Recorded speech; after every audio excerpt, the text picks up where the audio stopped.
আসসালামু আলাইকুম। আগামীকাল আমাদের চিফ অ্যাডভাইজার এবং একটা বড় দল আমাদের ইন্টারিম গভর্নমেন্টের তারা বিমস্টেক সামিটে যাচ্ছেন ব্যাংককে। বিমস্টেক সামিটে খুব ইম্পর্টেন্ট একটা রিজিওনাল একটা সামিট হবে। তো সেই বিষয়ে আমাদের চিফ অ্যাডভাইজারের high representative doctor Khalilur Rahman উনি আপনাদেরকে ব্রিফ করবেন। Thank you. আসসালামু আলাইকুম। এই ব্রিফিং সেশনে আপনাদের সবাইকে আন্তরিক শুভেচ্ছা জানাচ্ছি। এইমাত্র শফিক বললেন আগামীকালকে এবং পরশু মাননীয় প্রধান উপদেষ্টা প্রফেসর ডক্টর মোহাম্মদ ইউনুস ষষ্ঠ বিমস্টেক সম্মেলনে যোগদানের জন্য ব্যাংককে যাচ্ছেন। সম্মেলনে অংশগ্রহণ ছাড়াও তিনি বেশ অন্যান্য কয়েকটি অনুষ্ঠানে অংশগ্রহণ করবেন, যার মধ্যে রয়েছে বিমস্টেক ইয়াং জেনারেশনস ফোরাম, যে অনুষ্ঠানে উনি কিনোট স্পিকার হিসাবে আমন্ত্রিত হয়েছেন। এছাড়াও তিনি বেশ কয়েকটি মিডিয়াতে ইন্টারভিউ দেবেন, তার মধ্যে রয়েছে TNN World, South China Morning Post, Bangkok Post, Thairath newspaper ইত্যাদি খ্যাতনামা মিডিয়া এবং সংবাদপত্র। এইবারের বিমস্টেক সম্মেলনের কয়েকটা বিশেষ গুরুত্ব রয়েছে। প্রথমত, বিমস্টেক গত 25 বছর ধরে এক্সিস্ট করলেও তার কর্মকাণ্ড আরও বিস্তৃত হবার এবং শক্তিশালী হবার প্রয়োজনীয়তা রয়েছে, এবং সেই উদ্দেশ্যে বিমস্টেক ব্যাংকক ভিশন 2030 এই কৌশলপত্রটি এইবার সম্মেলনে গৃহীত হবে। এর প্রধান বিষয়গুলো হচ্ছে, মূল এইম হচ্ছে to build a prosperous, resilient and open BIMSTEC. আর তার প্রায়োরিটি এরিয়াস হচ্ছে অর্থনৈতিক প্রবৃদ্ধি এবং আপনার দারিদ্র্য নিরসন, crisis prevention, environmental sustainability, inclusive regional cooperation through strengthened connectivity, trade, disaster response এবং climate actions. এছাড়াও রয়েছে people to people cooperation. বিমস্টেকের দিক নির্দেশনার জন্যে একটা এমিনেন্ট পার্সনস গ্রুপ তৈরি করা হয়েছিল। তার রিপোর্টটি এই সম্মেলনে অ্যাডপ্টেড হবে এবং সেখানে 7টি কর্মক্ষেত্র আইডেন্টিফাই করা হয়েছে অ্যাজ ফোকাস এরিয়াস। তার মধ্যে রয়েছে, এগুলো বলা হচ্ছে 7টা pillar: agriculture and food security, connectivity, environment and climate change, people to people contact, science, technology and innovation, security, trade and investment and development. এই সম্মেলনের শেষের দিন একটা গুরুত্বপূর্ণ ঘটনা ঘটবে, তা হচ্ছে আগামী চেয়ারম্যানশিপ অফ বিমস্টেক থাইল্যান্ডের প্রধানমন্ত্রীর হাত থেকে অর্পিত হবে আমাদের মাননীয় প্রধান উপদেষ্টার হাতে, এবং বিমস্টেকের পরিচালনার একটা প্রধান ভূমিকা এই সময় থেকে বাংলাদেশ পালন করে আসবে। এই সম্মেলনকালে মাননীয় প্রধান উপদেষ্টা বিমস্টেকের বিভিন্ন রাষ্ট্রের সরকারের প্রধানদের সঙ্গে আলোচনায় দ্বিপাক্ষিক বৈঠক করবেন। এছাড়াও উনি 2টি অ্যাগ্রিমেন্ট এবং MOU সাইনিংয়ের সময় উপস্থিত থাকবেন। পরশুদিন অর্থাৎ 4 এপ্রিল উনি ঢাকার উদ্দেশ্যে রওনা দেবেন। আপনাদের কোনো প্রশ্ন থাকলে আমি আনন্দ চিত্তে তার উত্তর দেব। আমি প্রথম আলোতে কাজ করি, আমি জানতে চাচ্ছি ভারতের প্রধানমন্ত্রী নরেন্দ্র মোদীর সঙ্গে কি ওনার কোনো সাইডলাইন বৈঠক হওয়ার কথা আছে? আপনার প্রশ্নের জন্য অত্যন্ত ধন্যবাদ। আমরা এই বৈঠকের জন্য অনুরোধ করেছি সরকারিভাবে।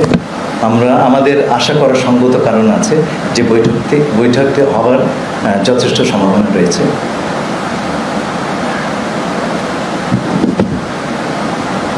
আমি পরিমল পাওয়া যে ইস্টারের কাজ করি। আমার একটা জানার বিষয় যে রিজিওনাল রুটিং আমাদের মধ্যে এই অঞ্চলে আমরা জানি যে সার্ক এখন একটা স্প্লিটিং মোডে আছে, সেটা কারণও আমরা জানি। এবং বিমস্টেকের ক্ষেত্রে যে দেখা যাচ্ছে যে যেটা আপনিও উল্লেখ করেছেন যে 25 বছর হয়ে গেলেও আসলে তেমন কোনো গুরুত্বপূর্ণ ভূমিকা পালন করতে পারেনি। ইভেন দ্য ফ্যাক্ট যে মিয়ানমার ইজ ইন ক্রাইসিস এবং ইন্ডিয়ার সাথে এখনকার আমাদের যে স্ট্রেইন রিলেশনশিপ, যদিও চেয়ারম্যানশিপ পাচ্ছি, কিন্তু অ্যাপার্ট ফ্রম দিস আমরা আসলে কি এক্সপেক্ট করতে পারি? মানে দুইটা ফ্যাক্টর, একটা মিয়ানমার আর একটা আওয়ার রিলেশনশিপ উইথ ইন্ডিয়া। দেখুন, আঞ্চলিক জোটগুলি যে কাজটি করে সেটা হচ্ছে সকল দেশের শক্তিগুলোকে এক জায়গাতে করে বিভিন্ন সমস্যার সমাধানে প্রচেষ্টা চালায়। আমাদের এই অঞ্চলে কানেক্টিভিটি একটা অত্যন্ত প্রধান বিষয়। আঞ্চলিক যোগাযোগ, আঞ্চলিক সহযোগিতা ছাড়া সেটা করা সম্ভব নয়। দ্বিতীয়ত হচ্ছে আমরা এই মুহূর্তে আন্তর্জাতিক অর্থনীতিতে যে অস্থিরতা দেখা দিয়েছে সেটাও এই অঞ্চলের কোনো দেশ, বিশেষ করে ছোট ছোট দেশগুলো এককভাবে তার মোকাবেলা করা অত্যন্ত কঠিন। আপনি যখন জোটবদ্ধভাবে এই সমস্যাগুলোর সমাধানের চেষ্টা করবেন, সমস্যা সমাধানের সম্ভাবনাটাও সেই পরিমাণ বাড়বে। আপনাকে আশাবাদী থাকতেই হবে। এটা সত্যি 25 বছর বিমস্টেকে আমরা উল্লেখযোগ্য ফুটপ্রিন্ট দেখতে পাইনি, কিন্তু সেই সঙ্গে এইবার প্রথমবারের মতন কিছু ফোকাস এরিয়া, এবং সেগুলো খুব প্র্যাকটিক্যাল, সেই ফোকাস এরিয়াগুলো নির্দিষ্ট হয়েছে। আমাদের প্রচেষ্টা থাকবে আগামী দিনগুলোতে এগুলোকে এগিয়ে নিয়ে যাওয়ার বাস্তবসম্মত একটা কার্যক্রম তৈরি করা। মিয়ানমারের কথা বললেন, মিয়ানমারের সমস্যা কিন্তু আজকের নয়, অনেক দিনের সমস্যা। তা সত্ত্বেও আপনার বাকি দেশগুলো এবং সম্ভবত যখন হোপফুলি ভবিষ্যতের কোনো একটা সময় যখন কিছুটা শান্তি এবং স্বস্তি মিয়ানমারে ফিরে আসবে, আপনি রিজিওনাল কোঅপারেশনের মাধ্যমে যা করতে পারবেন, একক শক্তিতে কোনো দেশের পক্ষে সেটা করা খুবই দুরূহ। সেই কারণে আমরা অন্তত আশাটা বজায় রাখবো যে বিমস্টেক তার রোলটা প্লে করবে। আমি একই সাথে একটা প্রশ্ন করতে চাই, সেটা হলো যে অনেক অ্যাডভাইজার সম্প্রতি চীন ভিজিট থেকে ফেরত আসার পরে একটা বক্তব্য নিয়ে ভারতের বিশেষ করে সেভেন সিস্টার্সের নেতারা অনেক কথা বলছেন।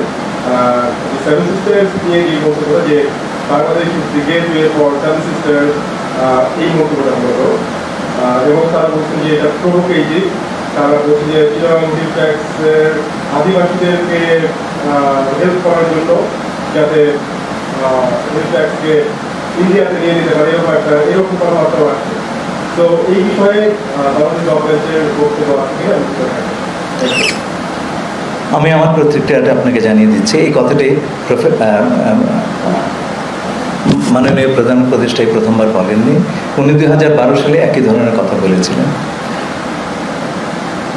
এর চাইতে একটু এগিয়ে গিয়ে 2023 সালে জাপানের প্রধানমন্ত্রী দিল্লিতে দাঁড়িয়ে প্রধানমন্ত্রী কিশিদা বলেছিলেন যে নর্থ ওয়েস্ট ইন্ডিয়া এবং বাংলাদেশ একটা ভ্যালু চেইনে আবদ্ধ করার, এবং উনি এই প্রসঙ্গে সিঙ্গল ইকোনমিক জোনের কথা বলেছিলেন, বিগ বি। আচ্ছা, যেটা বিগ বি ইনিশিয়েটিভ বলে গণ্য করা হয়।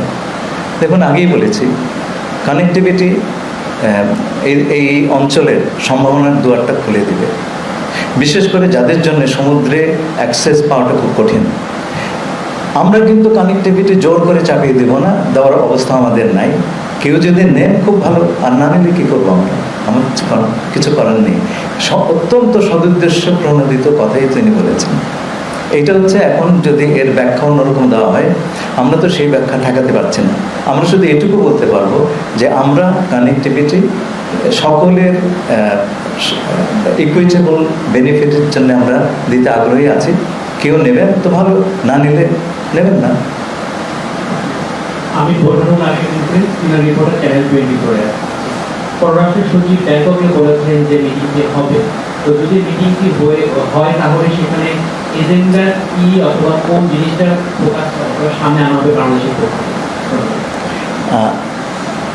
আমার জানা মতো আমাদের ফরেন সেক্রেটারি বলেছেন মিটিংয়ের সম্ভাবনা আছে, মিটিংটা হবে তিনি, অন্তত আমার জানা মতে সেরকম কিছু বলেন নাই। I have seen the press on this. সে কারণে আমি বলছি যে আমাদের আশাবাদী হওয়ার কারণ আছে যে মিটিংটা হতে পারে। যতক্ষণ না পর্যন্ত হচ্ছে এই বিষয়ে আমরা আগবাড়িয়ে কিছু মন্তব্য করব না। ধন্যবাদ। আমি সমকাল কাজ করি। আপনি যেটা বলছিলেন যে মিটিংটি হওয়ার সম্ভাবনা আছে, কিন্তু মানে সেই প্রেক্ষাপট যে তৈরি হয়েছে সেইটা সম্পর্কে একটু ডিটেলস বলবেন যে কীভাবে সেটা কিছু বা কেন সম্ভাবনা বেশি, কেন আমি সেটা একটু বলছি। দেখুন, আমাদের মাননীয় প্রধান উপদেষ্টা একটু আগে বললাম বিমস্টেকের পরবর্তী প্রধান চেয়ারম্যান। আমরা আশা করছি যে অন্যান্য সকল সদস্য রাষ্ট্রের শীর্ষ প্রতিনিধি এই সুযোগে তার সঙ্গে বিমস্টেকের আগামী দিনের কাজকর্ম নিয়ে আলোচনা করবেন। এটা হয় কিন্তু স্বাভাবিক। সেই কারণে আমরা ভাবছি যে এই সাক্ষাৎটা হওয়ার সম্ভাবনা অনেকটুকুই আছে।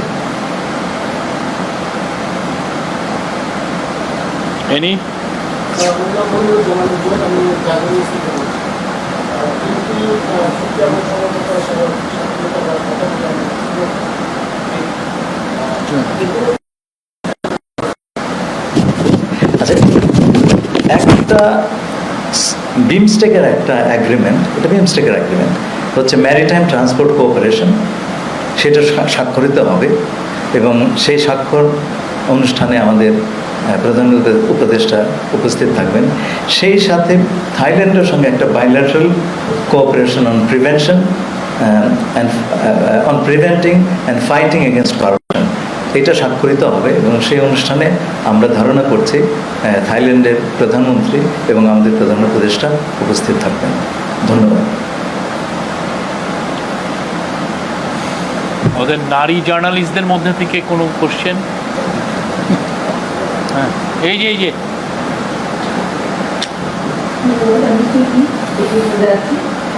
বারবার আমরা বলছিলাম যে ভারতের সাথে যে সম্পর্ক নিয়ে আমাদের বিভিন্ন রকমের কথা হয়, আমরা বারবারই বলছি ভারতের সাথে আমরা ন্যায্যতা, সমাধান, সম্পর্ক, সে পক্ষ থেকে আমরা এটা পাচ্ছি। বিশেষ করে চীনের সফরের পরে তাদের সাথে আমাদের সম্পর্কের কোনো রকমের কোনো মানে বিভ্রান্ত হয়েছে কিনা সেই সম্ভাবনা দেখছেন কিনা, আর সামনের যে বৈঠকের সম্ভাবনা দেখছেন সেটাতেও কোনো রকমের কোনো নতুন চিন্তাভাবনা আছে কিনা, যে আরো কিছু প্রসঙ্গ আনতে পারি, সেটা ফেরানো, তারপরে হচ্ছে তাদের সাথে আমাদের সম্পর্ক বৃদ্ধি, অপপ্রচার নিয়ে কথাবার্তা, এসব সূচি আপনাদের আছে কিনা? আমি প্রথম ভাগের উত্তরটা দিচ্ছি। প্রধান উপদেষ্টা চীন সফর করছেন কিংবা ভারতের প্রধানমন্ত্রী নরেন্দ্র মোদীর সাথে তার বৈঠকের সম্ভাবনা আছে, এগুলো কিন্তু জিরো সাম গেম নয় যে এক জায়গাতে গেলে অন্য জায়গাতে আমাদের সম্পর্ক নষ্ট হবে।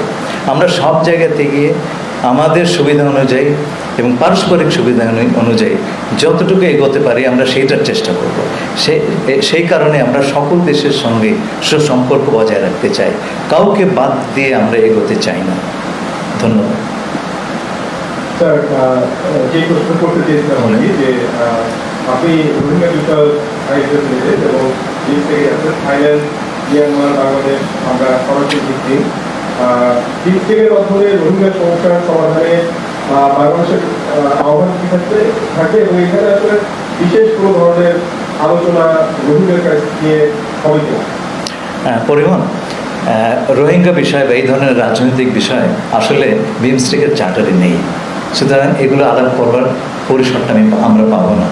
তাই বলে যে আমরা এই প্রসঙ্গে একেবারেই চুপচাপ থাকবো তা নয়, আমরা চেষ্টা করব যারা বিভিন্ন পক্ষ আছেন তাদের সঙ্গে আলাপ করতে। আমি ইতিমধ্যে সকল পক্ষের সঙ্গে আমার যোগাযোগ রেখেছি।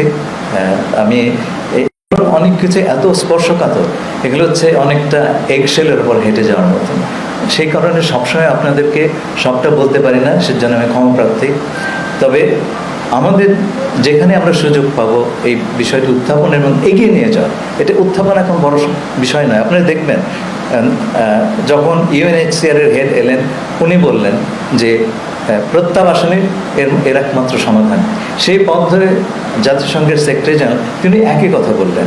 এবং আপনি দেখবেন চীনের সঙ্গে যে যৌথ ঘোষণা এসছে, সেখানে এক কথাই আছে প্রত্যাবাসন।